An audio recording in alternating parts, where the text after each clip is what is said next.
Primeros 6 meses de guerra en Ucrania. Мною принято решение о проведении специальной военной операции. Мною принято решение о проведении специальной военной операции.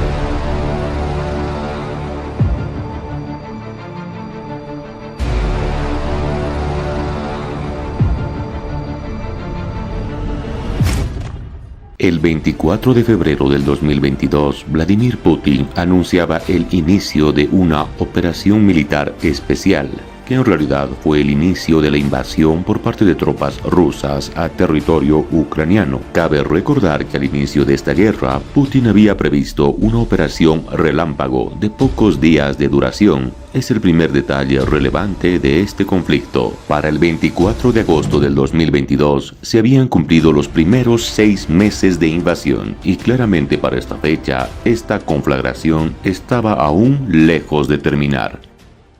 Factores de análisis según El arte de la guerra de Sun Tzu. 1. Método o doctrina. Es la armonía del pueblo con su gobernante, es decir, que comparten los mismos objetivos con su líder. El pueblo ucraniano, en su gran mayoría, ha compartido desde el inicio de la invasión el objetivo de defensa de Volodymyr Zelensky. El conflicto encuentra a un pueblo más cohesionado con su líder de lo que se esperaba, al menos en los primeros 6 meses de guerra. El pueblo ruso estuvo dividido desde el principio. A comienzos de marzo del 2022 se registraron fuertes protestas en contra de la guerra, mismas que dejaron 13.000 detenidos. Es difícil precisar la cantidad exacta de rusos que están en desacuerdo con las decisiones de Vladimir Putin, pero es evidente que la guerra no cuenta con el apoyo de una amplia mayoría. 2. El tiempo o el clima refiere a las estaciones que deben ser consideradas en el desarrollo de una guerra. La mayoría del territorio de Ucrania es clima templado. Cualquier incursión que se dé en invierno o a bajas temperaturas pondrá a prueba la resiliencia del ejército ucraniano. El ejército ruso tiene mayor experiencia y capacidad de adaptación a terrenos fríos y combate a bajas temperaturas.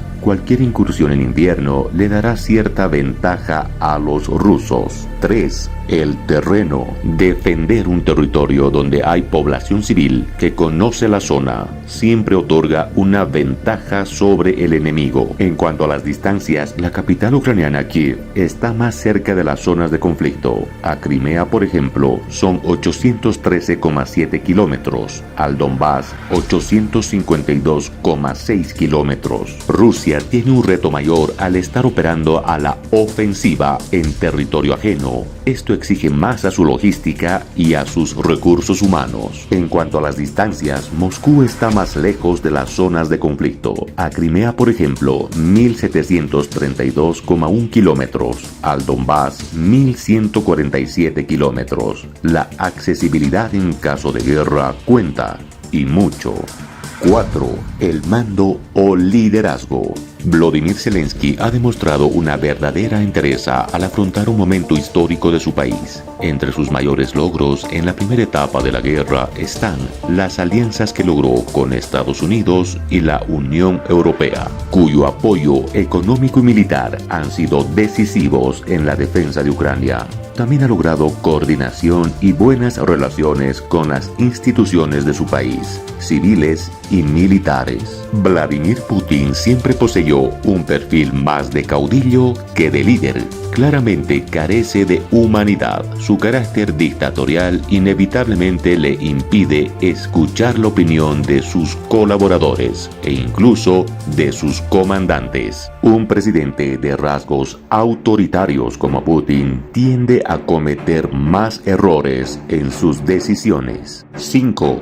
Disciplina. Las fuerzas ucranianas han mejorado sus capacidades operativas y organizacionales desde la anexión rusa de Crimea en el 2014. Las fuerzas rusas desde el inicio de su invasión han presentado deficiencias en el abastecimiento de combustible, comida y suministros. Su déficit de sargentos y mandos medios representa una seria falencia en la disciplina de su ejército. Cifras de la primera etapa. Ucrania, 6.000 civiles muertos, 7.000 heridos.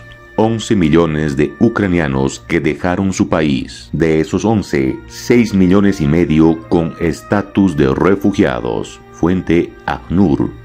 600.000 millones de dólares en pérdida económica, según la Escuela de Economía de Kiev. 113.500 millones en daño estructural por los bombardeos. 4.800.000 empleos perdidos. Rusia, 1.300 bajas admitidas por el Kremlin. 43.000 bajas según Ucrania. Entre 7.000 y 15.000 bajas según la OTAN. Más de 1.000 sanciones. Expulsión del sistema SWIFT de los bancos rusos más importantes. Alrededor de 1.000 empresas multinacionales cerraron sus operaciones en Rusia, incluyendo las Big Four. Fuga de cerebros, contables, abogados y sobre todo informáticos. 100.000 programadores rusos han abandonado su país. Principales destinos: Dubái y Europa. Oro, petróleo y gas rusos a la baja. Restricciones a Rusia en vías terrestres, aéreas y marítimas. Solo la congelación de activos que ha sufrido Rusia le generó la pérdida de $1 billón. Una guerra tarde o temprano termina afectando a terceros. Es el caso del norte de África, el principal consumidor de trigo y maíz provenientes de Rusia y Ucrania, que a causa del conflicto dejó de recibir estos cultivos básicos. Antes de los 6 meses, esta parte del mundo ya presentaba un peligro latente de crisis alimentaria para 48 millones de personas. La Unión Europea, que se vio privada del gas ruso y precisamente en invierno, aunque para algunos optimistas con la capacidad necesaria para encontrar alternativas a su demanda energética. En tal caso, el más perjudicado sería Rusia, ya que dejaría de percibir jugosos ingresos por la venta de gas. Balance militar. Rusia tiene la suficiente superioridad numérica como para invadir Ucrania. De hecho, es una de las razones por las que lo hizo. Los rusos han demostrado tener rapidez en su avance, pero deficiencias para mantener los territorios ocupados. Para ello se requiere mucha infantería dentro de los objetivos declarados por Rusia y su cumplimiento dentro de los primeros 6 meses. Los resultados son los siguientes. 1. Tomar la capital, Kiev.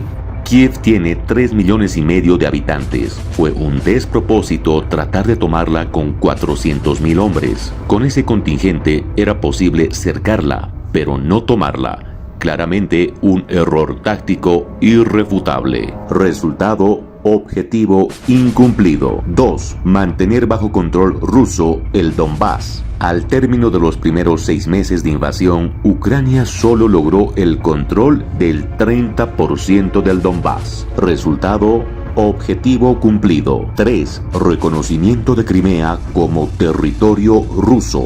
Para el 24 de agosto del 2022, Rusia no logró doblegar a Ucrania para que reconozca Crimea como territorio ruso. Es más, para esa fecha, el gobierno de Kiev se mostró decidido a continuar con la guerra. Resultado: objetivo incumplido. 4. Desmilitarización de Ucrania. Desde que Rusia se anexionó Crimea el 2014, Ucrania se dio a la tarea de potenciar sus fuerzas armadas. Después de la invasión rusa del 2022, no ha dejado de recibir armas y apoyo militar de Occidente. Por tanto, la desmilitarización de Ucrania después de 6 meses de invasión estaba lejos de cumplirse. Resultado: objetivo incumplido. 5. Alejar a la OTAN de sus fronteras y evitar su expansión. A causa de la invasión rusa a Ucrania, Suecia y Finlandia, que tradicionalmente habían evitado ser parte de aquella alianza militar,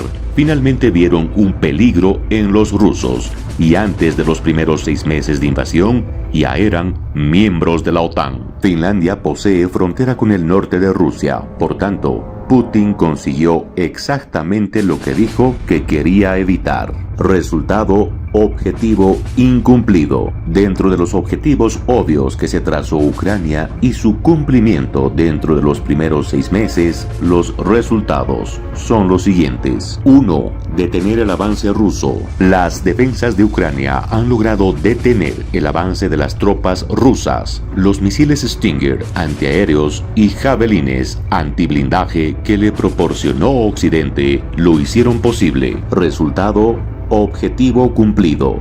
2. Destruir las cadenas de suministro de Rusia. Las fuerzas ucranianas también recibieron de Occidente misiles HIMARS, los primeros con 80 kilómetros de alcance efectivo, y otras variaciones con hasta 300 kilómetros de poder de fuego. Adicional, recibió drones y piezas de artillería. Con esas armas, puentes, trenes, depósitos, caminos, etc., fueron destruidos de forma efectiva, causando duros golpes a la logística militar rusa, pero no en su totalidad. Resultado: objetivo medianamente cumplido. 3. Realizar de forma efectiva contraofensivas, recuperación de territorios. A pesar de los esfuerzos, Ucrania no ha podido realizar de forma efectiva contraofensivas exitosas, entendiendo desde el punto de vista militar que una contraofensiva es la recuperación de un territorio, y eso de forma significativa no ha sido posible. Resultado: objetivo incumplido.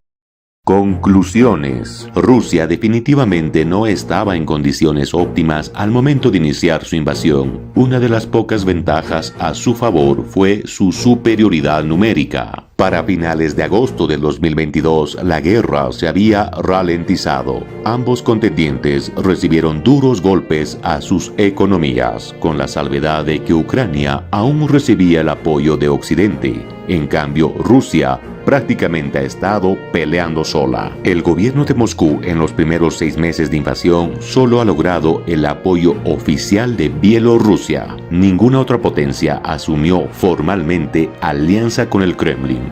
Es evidente que el gobierno de Kiev ha gestionado mejor sus alianzas. Volviendo al tema militar, Rusia hasta cierto punto ha tenido la capacidad para penetrar territorio ucraniano, pero no lo suficiente como para doblegar a ese país. El gobierno de Kiev, por su parte, gracias al apoyo de Occidente, ha tenido la capacidad de frenar el avance ruso y de infligir daños considerables a su invasor, pero tampoco lo suficiente como para reconquistar territorios perdidos. Se podría decir que a medio año de la invasión, esta guerra presentó cierto estancamiento y nuevos retos para ambos estados beligerantes. Para aquel momento, Rusia necesita desesperadamente retomar su avance efectivo, algo que las armas occidentales dotadas a Ucrania le han estropeado enormemente sus planes. Por otro lado, aunque el gobierno ruso haya afirmado que tiene toda la paciencia del mundo y de que está preparado para una guerra más larga, eso no es verdad. Ya lo dijo Sun Tzu en su obra El arte de la guerra, una de las más importantes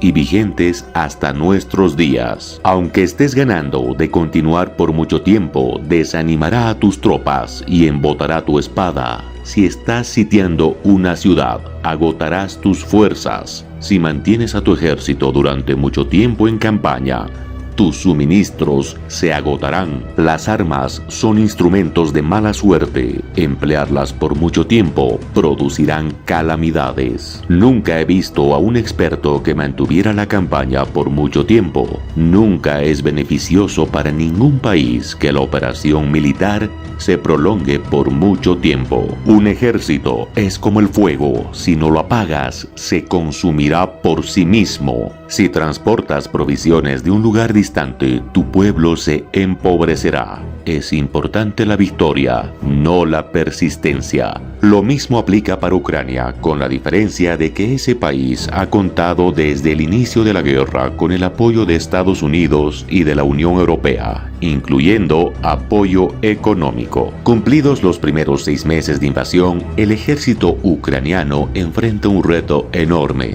Necesita reconquistar territorios bajo el control ruso para ganar la guerra. Y eso es imposible de hacer sin unidades de maniobra, las cuales comprenden carros de combate, tanques y batallones de infantería, precisamente lo que a las Fuerzas Armadas de Ucrania le han faltado en cantidad y en calidad. Es por eso que en el segundo trimestre del conflicto, los aliados de Ucrania se han preocupado de gestionar precisamente vehículos de este tipo. Incluso se habló de entrenar efectivos ucranianos con instructores de la Unión Europea. La pregunta es, ¿Occidente logrará dotar a tiempo unidades de maniobra a Ucrania? ¿Serán las suficientes como para lograr contraofensivas exitosas? Tomando en cuenta que para atacar las reglas de combate exigen mínimamente una ventaja numérica de 3-1. ¿Logrará Ucrania subsanar su falta de efectivos con tecnología occidental? Déjanos en los comentarios tus opiniones. ¿A favor de quién crees que se inclinará la balanza en esta segunda etapa de la guerra?